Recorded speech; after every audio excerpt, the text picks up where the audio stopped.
Bismillahirrahmanirrahim. On va traiter le deuxième chapitre de la pathologie orthopédique du membre inférieur. Commençons par le premier cours, intitulé Les fractures de l'extrémité supérieure du fémur. C'est le cours de Dr Benamirouche. Toujours, vous allez retrouver ces liens dans la description avec mes liens de réseaux sociaux. Contactez-moi sur Instagram pour vos questions et vos propositions. C'est le moment d'abonner si vous n'êtes pas encore. Un maximum de partage et on commence notre deuxième chapitre. Donc, les fractures de l'extrémité supérieure du fémur regroupent toute fracture située au niveau du col fémoral, la structure illustrée en bleu, en association de plus avec les fractures du massif trochantérien. Toute fracture située au niveau de cette zone-là, elle est appelée, notre intitulé aujourd'hui, une fracture de l'extrémité supérieure du fémur. Commençons premièrement par des définitions. Donc, on dit qu'il s'agit d'une fracture, premièrement, du col fémoral. Ce sont toutes les fractures intéressant l'extrémité supérieure du fémur. Ce sont des fractures, notez-vous bien, intracapsulaires. Ce sont des fractures situées entre la jonction cervico-céphalique. Voici votre jonction cervico-céphalique entre la tête et le col du fémur. Et en bas, limitée par la ligne intertrochantérienne. Donc, toute fracture située entre la jonction, on répète, la jonction entre la jonction cervico-céphalique et le massif trochantérien, c'est une fracture dite fracture du col fémoral. Par suite, on dit qu'il s'agit d'une fracture du massif trochantérien ou bien de la région trochantérienne. Ce sont toutes les fractures intéressant le massif trochantérien qui est limité ou bien situé entre la base d'insertion ou bien de l'implantation du col. Voici votre base d'insertion. Voici votre base d'implantation du col fémoral. Et en bas, il est limité par la ligne passant par le bord inférieur et pas supérieur par le bord inférieur du petit trochanter. Donc, toute fracture située, on répète, entre la jonction cervico-céphalique et la ligne intertrochantérienne, c'est une fracture du col. Toute fracture située entre la ligne d'implantation du col et la ligne horizontale passant par le bord inférieur du petit trochanter, c'est une fracture du massif trochantérien. Les deux sont dites fractures de l'extrémité supérieure du membre inférieur. Donc je pense que c'est clair pour les définitions et les notions de base. Ils sont bien sûr à retenir car ils sont très hypertombables. L'intérêt de ces derniers, et de ces fractures, ce sont fractures fréquentes, comme on a vu dit précédemment. Ce sont les fractures de tous les jours, très fréquentes, souvent chez le sujet âgé, post-ménopausique, prédominance féminine. C'est dû à un traumatisme bénin, ou bien vous allez entendre dans vos cas cliniques chute de sa hauteur. Donc une femme âgée, post-ménopausique, ostéoporosique, une simple chute de sa hauteur peut causer une fracture de l'extrémité supérieure du fémur. Ou bien, chez le sujet jeune, il peut être touché devant des traumatismes violents. On va voir ça dans le syndrome de tableau de bord. Donc, lorsqu'on va voir les fractures de la rotule. Donc, souvent, on a l'association fracture de la rotule ou bien fracture de la patella en association avec les fractures de l'extrémité supérieure du fémur. Le diagnostic de ces derniers, essentiellement, il est clinique et il est confirmé par la radiologie. Donc, vous allez entendre dans vos cas cliniques, soit un traumatisme de haute vélocité chez un sujet âgé. Pensez-vous, surtout devant un AVP, un accident de voie publique, une fracture de cette extrémité supérieure, ou bien devant une femme ménopausée, un traumatisme bénin, une simple chute de sa hauteur peut engendrer, vous devez penser à une fracture de l'extrémité supérieure du fémur. Donc pour le traitement, c'est une urgence chirurgicale. La décompensation malheureusement d'une tare et de complications de décubitus chez le sujet âgé, elle met en jeu le pronostic vital, on répète, elle est mortelle dans 95% des cas. C'est une urgence de réduction pour le sujet jeune car il s'agit d'un risque majeur, c'est l'ostéonécrose de la tête fémorale, surtout devant des fractures déplacées avec rupture de l'artère circonflexe postérieure. On va voir ça dans juste quelques minutes dans le rappel anatomique. Donc deux intérêts, pronostic vital pour le sujet âgé et pronostic fonctionnel, risque d'ostéonécrose de la tête fémorale chez le sujet jeune. Le pronostic vital est mis en jeu, on répète, chez chez le vieillard, devant soit une fracture du col ou bien une fracture trochanterienne. Le pronostic fonctionnel, si on vous pose la question chez les sujets jeunes, les majeures complications sont, premièrement, la première complication, tête de lister, l'ostéonécrose de la tête fémorale, la pseudarthrose du col fémoral, car il est mal vascularisé, on va voir ça dans le rappel anatomique dans juste quelques minutes, et des cales vicieux, souvent. Donc, le cal vicieux devant une fracture pertrochanterienne en rotation externe, c'est la majeure, bien la plus fréquente déviation ou bien cal vicieux trochanterien devant une fracture pertrochanterienne. On va voir ça dans les classifications. Pour le rappel anatomique, donc ce sont des critères à retenir pour avoir une réduction fonctionnelle. On répète, si on ne respecte pas ces valeurs ou bien ces angles, on peut avoir un cal vicieux, surtout, on répète, devant une fracture pertrochanterienne, fracture du massif trochanterien en rotation externe, un cal vicieux. Donc, l'extrémité supérieure du fémur, elle présente une triple orientation dans l'espace. Sur le plan frontal, l'axe anatomique du col est celui de la diaphyse fémorale, formant un angle cervico-diaphysaire. Voici premièrement votre angle cervico-diaphysaire que vous devez respecter dans votre réduction. Donc, il mesure entre 125 à 135 degrés. Si ce dernier est inférieur à 125, vous allez avoir une consolidation en genou valgus. Celle-ci, elle est supérieure à 135, mauvaise réduction, vous allez avoir une consolidation genou valgus, bien coxa valga et coxa vara.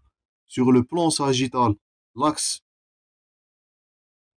du col et celui de la diaphyse fémorale, ils forment une deuxième angle, dite angle d'antéversion, voilà, de 15 degrés. Donc vous devez respecter les deux angles ou bien les deux axes anatomiques, un angle cervico-diaphysaire 125 à 135 degrés, un degré d'antéversion de 15 à 20 degrés.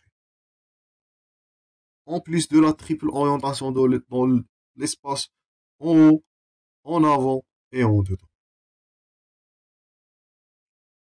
Maintenant pour la corticale, donc la corticale interne, elle s'épaisse dans la jonction cervico-diaphysaire pour former les perrons de Merkel. Au niveau de cette dernière, il s'agit des travées spongieuses, un titre très important.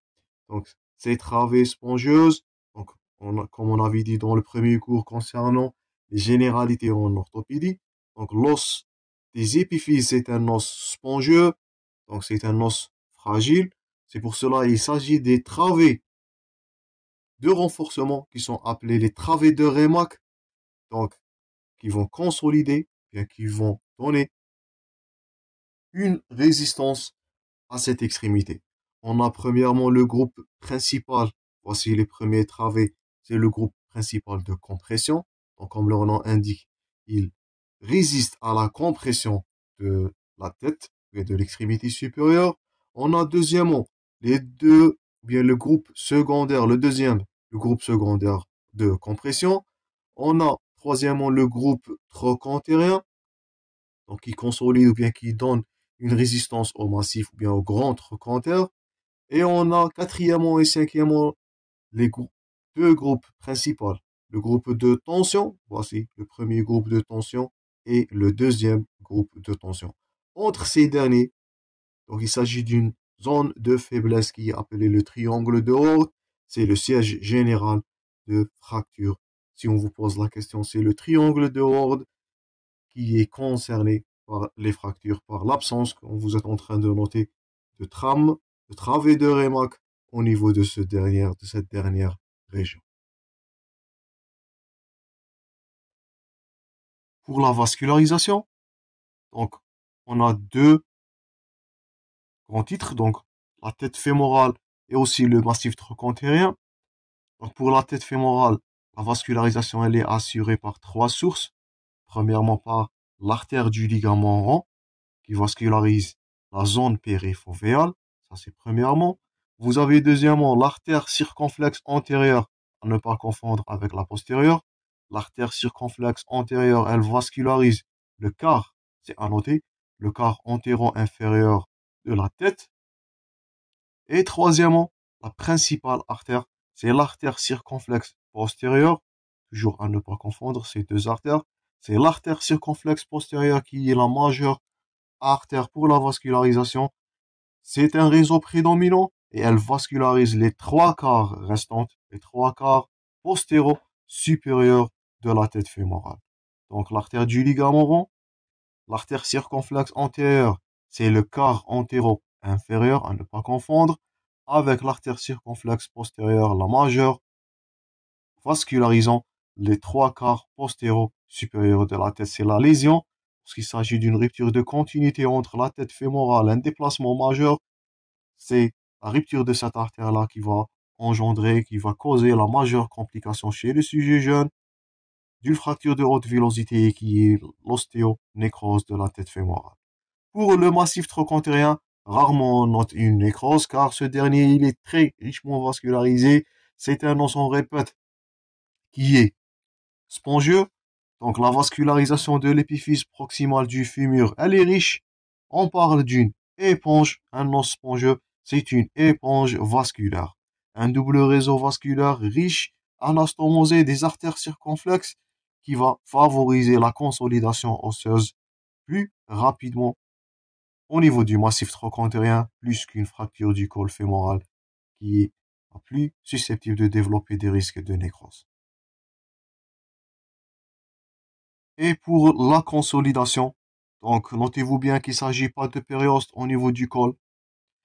Il s'agit seulement d'un revêtement synovial. La consolidation se fait par un cal cortical endostal de bord à bord. Et cette consolidation, si on vous pose la question, elle est très lente par rapport aux fractures qu'on avait vues selon le membre supérieur. C'était une période de 3 à 4 semaines. Une fracture au niveau du col, au niveau de l'extrémité supérieure du fémur, elle peut exiger 3 à 6 mois pour une consolidation avec, on répète toujours, une réduction anatomique plus une compression et une vascularisation suffisante en cas de lésion de l'artère circonflexe, c'est l'ostéonécrose de la tête fémorale. Donc c'était les rappels et les définitions. Maintenant, on va passer au deuxième titre, un titre très important qui est l'anatomopathologie et les classifications. Et on a trois. On a premièrement la classification de Delbé.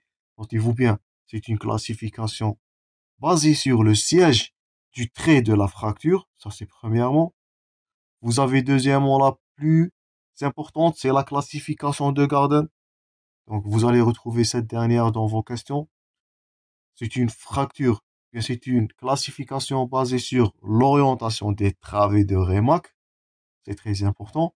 Et troisièmement, la classification de Powell, c'est une classification qui est basée sur l'obliquité du trait des fractures et elle nous permet de dire s'il s'agit d'une fracture stable ou non stable. Donc, commençons premièrement.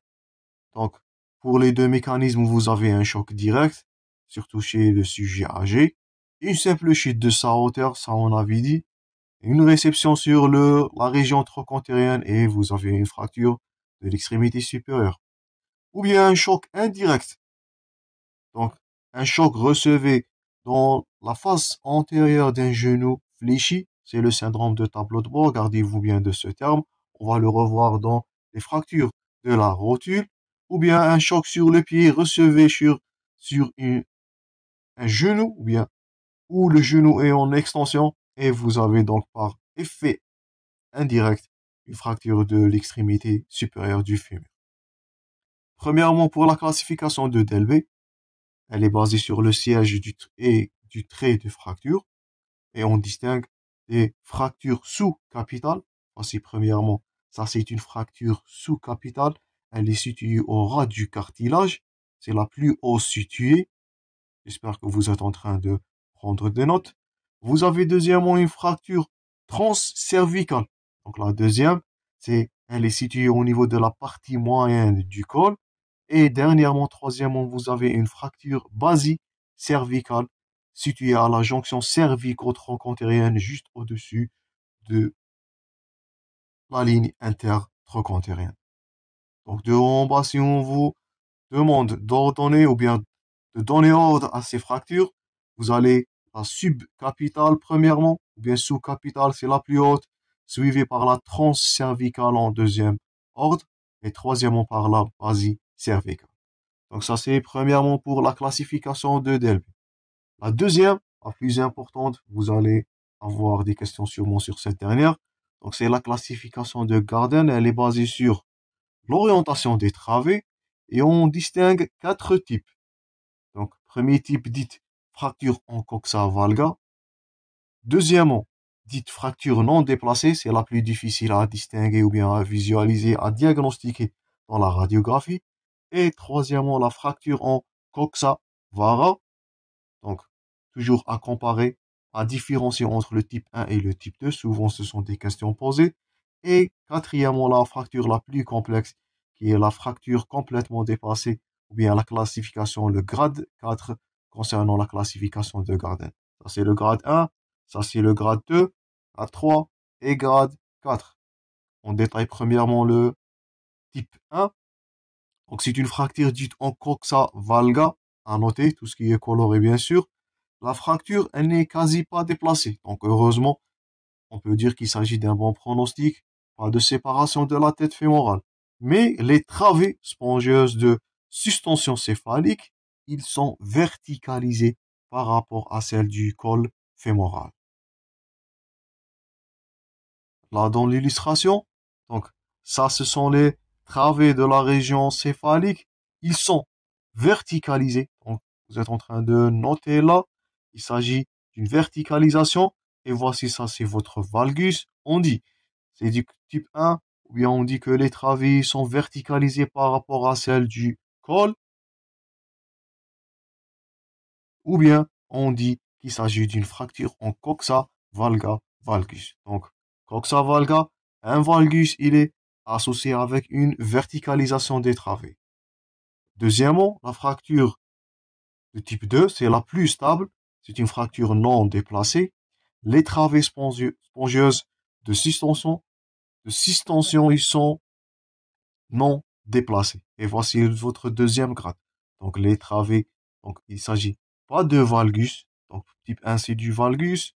Type 2 c'est le varus, on va voir. Bien, type 3 c'est le varus, on va voir ça dans juste quelques minutes. Donc la fracture de type 2, pas d'altération d'orientation des travées et c'est la plus stable. Troisièmement, donc à ne pas confondre avec du type 1 ou bien du grade 1, c'est la fracture en coxa, valgue, vara ou bien varus. La tête fémorale, elle est basculée, mais elle garde une charnière inférieure. Et les travées, le titre le plus important, les travées spongieuses, ils sont horizontalisés par rapport à celles du col fémoral. Donc voici, grade 3 de Garden. Donc les travées de la tête fémorale, ils sont horizontalisés. Donc voici la flèche 1, valgus, bien varus, par rapport au travée du col. Et il s'agit d'une fracture de type ou bien de grade 3 de Garden. Donc, fracture en coxa, valga ou bien en valgus, elle est associée avec, n'oublie pas ces deux associations, à une verticalisation des travées par rapport à celle du col fémoral. À ne pas confondre, je répète, par les fractures de type ou bien de grade 3. Ce sont des fractures en varus, coxa-vara, et il s'agit d'une horizontalisation. Donc deux associations, valgus, verticalisation, varus, horizontalisation des travées. Dernièrement, le type 4, c'est une fracture complètement dépassée, bien déplacée. La tête fémorale est tout à fait séparée du corps. Vous pouvez déduire du mauvais pronostic pour la tête fémorale. L'ostéonécrose, elle a de la chance là. Donc les travées spongieuses de sustentation céphalique ne sont pas en continuité avec celles du col, mais conservent souvent leur orientation et vous pouvez dire qu'il s'agit là d'une fracture de type 4 concernant la classification de Garden. Et voici votre artère circonflexe, séparation, rupture de cette dernière, l'ostéonécrose, risque souvent associé en cas de type 4. Ça, c'est l'aspect radiologique. Donc, ça, c'est le Garden 1 premièrement. Donc, il s'agit d'une verticalisation des travées. Ça, c'est votre trait de fracture. Ça, c'est du type 1 du Garden. Deuxièmement, ça, c'est le type, ou bien ça, c'est le Garden 2. Donc, les travées, ils sont tout à fait normales. C'est la plus difficile à diagnostiquer. Vous pouvez noter qu'il s'agit là d'un trait de fracture. Et c'est la fracture Garden 2. Et c'est la plus stable par rapport à ces derniers. Troisièmement, c'est la fracture Garden 3. Vous pouvez différencier ou bien comparer entre Garden 1 et Garden 2. Dans Garden 1, il s'agit d'une verticalisation. Vous pouvez dire que la tête fémorale elle est plus verticale par rapport au col. Deuxièmement, ça c'est la fracture de Garden 3. Et vous pouvez dire qu'il s'agit d'une horizontalisation. Donc, ça c'est l'aspect verticalisé. Et ça c'est l'aspect horizontalisé. Donc ça c'est du Garden 3. Et dernièrement, grade 4 ou bien Garden 4, c'est la plus grave. Donc séparation totale, risque d'ostéonécrose imminent pour cette articulation, bien pour la tête fémorale. Dernièrement, la troisième classification, c'est la classification de Powell. C'est une classification basée sur l'obliquité du trait de fracture. On a trois. On a du type 1, on a du type 2 et on a du type 3. Pour le type 1, donc l'angle de fracture avec l'horizon, elle est inférieure à 30 degrés. Voici votre trait de fracture. Ça, c'est la ligne horizontale.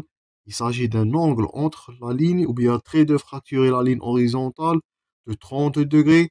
Et la fracture Powell 1, elle est la plus stable. Pourquoi? Si on vous pose la question, c'est très important.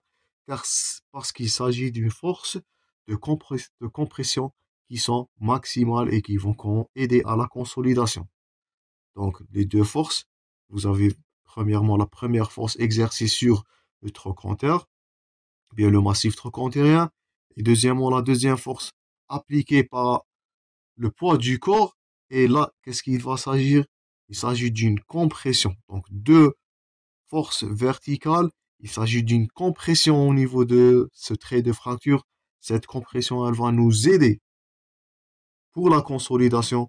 Elle nécessite parfois, ces fractures, elles ne nécessitent pas de réduction. La compression elle-même, elle va aider à la consolidation. Donc pour OS1, un angle inférieur à 30 degrés, une compression maximale qui est au niveau du trait, et c'est la plus stable si on vous pose la question. Type 2, puis grade 2 de Powell, l'angle, il est compris entre 30 et 50. Donc d'abord, alors, elle est moins stable par rapport à la première. Et troisièmement, à ne pas confondre, donc type 3, l'angle formé par le trait de fracture, il est supérieur à 50 degrés. Les forces de cisaillement, ils sont maximales. Donc là, c'était des forces de compression. Donc, premièrement et deuxièmement, et on note bien. Première force en haut, deuxième force sur le massif trochantérien, il s'agit là d'une compression. Par contre, donc là, si on illustre les deux forces, premièrement, ça c'est la force appliquée par, bien sûr, le massif trochantérien. La deuxième force appliquée sur le col, dans ce dernier cas, il s'agit d'une force de cisaillement. Et ce cisaillement, il est mauvais pour la stabilisation ou bien pour la consolidation de la fracture. C'est pour cela qu'on dit que les fractures de Powell 3, ce sont des fractures les moins stables ou des fractures qui sont instables. Donc les trois classifications, ils sont à retenir. Classification de Delbé concernant le siège et des traits de fracture. La classification de Garden, surtout à ne pas confondre entre le type 1 et le type 3. Et troisièmement, la classification de Powell. Gardez-vous bien, type 1, il s'agit des forces de compression et c'est la plus stable. Type 3, il s'agit d'une fracture où il y a des forces de cisaillement et ces fractures-là, ils sont non stables. C'est écrit dans votre support, plus le trait se rapproche vers la verticale, plus la consolidation, elle est compromise. Donc, on va arrêter là, notre première partie. On va continuer prochainement. J'espère que vous avez noté tous les points forts concernant les classifications et les notions de base car ils sont très hypertombables, surtout dans ce cours. On continue prochainement. Je vous remercie pour votre attention et à la prochaine, chers étudiants.